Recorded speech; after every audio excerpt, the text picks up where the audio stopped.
பத்ரகாளி பத்ரகாளி அங்காரகாளி உக்ரகாளி வக்ரகாளி சாமுண்டி காளி வீரகாளி சூரகாளி உஜ்ஜயினி காளி மாயகாளி மாகாளி மல்லிகாபுர காளி. ஆன்மீக அன்பர்கள் அனைவருக்கும் வணக்கம். அதாவது பேர் இந்த மாதிரி பேர் இருக்கிறனால தான் வாய்ப்பு அமைய மாட்டேங்குது, நல்ல வேலை கிடைக்கல, சரியான படிப்பு வரல, திருமண யோகம் கூடலை அப்படிங்கிற மாதிரி பெயரினால் ஏற்படக்கூடிய தடைகள் பிரச்சனைகள் தீர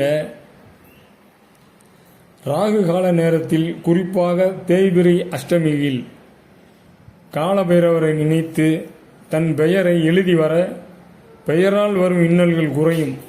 பெயர் குறைவால் வராமல் இருந்த வாய்ப்புகள் தேடி வரும். வாழ்க்கை மேன்மை பெறும். வணக்கம்.